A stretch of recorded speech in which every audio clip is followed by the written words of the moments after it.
Hi guys, so we actually dropped out when I was doing these calculations. So basically I have put the pressure on both the streams, the one that is with the gas without the acid and the acid gases. So I put up the pressure that is 100 kPa less than this pressure. So I've already given the temperature, so just need to give one temperature, so it will actually calculate the vapor fraction and the remaining temperature. But what it is saying is that we don't know about the splits. So when I'll go to the design and I'll go to the splits, so as I have already shown you in the mercury removal unit, so we will be putting all of them 1 1, then it goes 1 1, all these gases will be removed, hexane and everything, and heptane, octane, nonane and the decane. So the only thing that we have to remove will be this carbon dioxide, that will be here, 1 for the nitrogen and 1 for the carbon dioxide. Hydrogen sulfide will be removed later on when I will do the hydrogen sulfide bed reactor.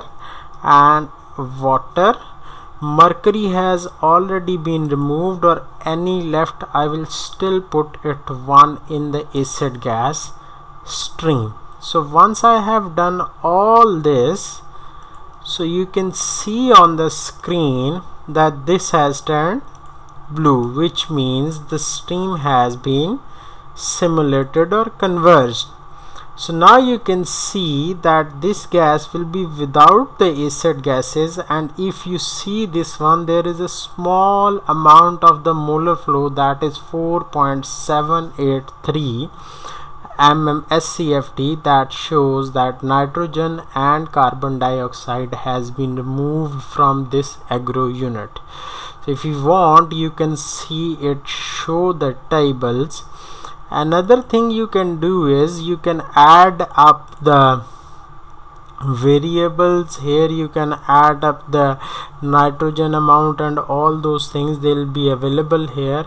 I'm not doing it right now, but later on I will show you in the later videos that how we can show up that this much amount of nitrogen and hydrogen sulfide or the carbon dioxide has been removed in the acid gas stream.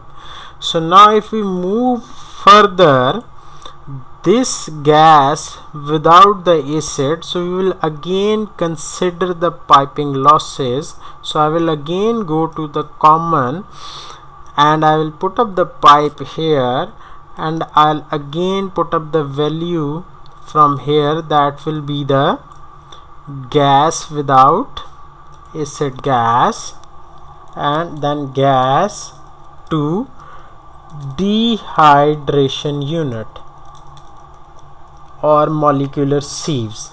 So I will give the energy stream to be Q4, and once that is done, I'll go into the rating. I will append the segment, so I will put up a 10 meter value, that is a rough estimate. I'll see view segment, go for the 120 schedule, and then going for the 150 mm.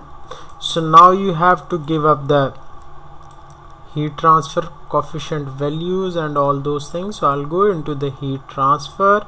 Overall HTC 25 is the ambient temperature, so I'll estimate the HTC including the pipe wall, inner HTC, excluding the insulation but including the outer HTC, ground, dry peat, all these are the typical values. And I'll close it down, and you can see that in this pipe we are having a certain pressure drop, that is 8.440. I am considering this piping pressure difference or the pressure losses because there is a lot of piping that goes around the acid gases and the mercury removal unit. So the basic purpose of adding these pipe sections is just to accumulate all the pressure drops across all the equipments. So basic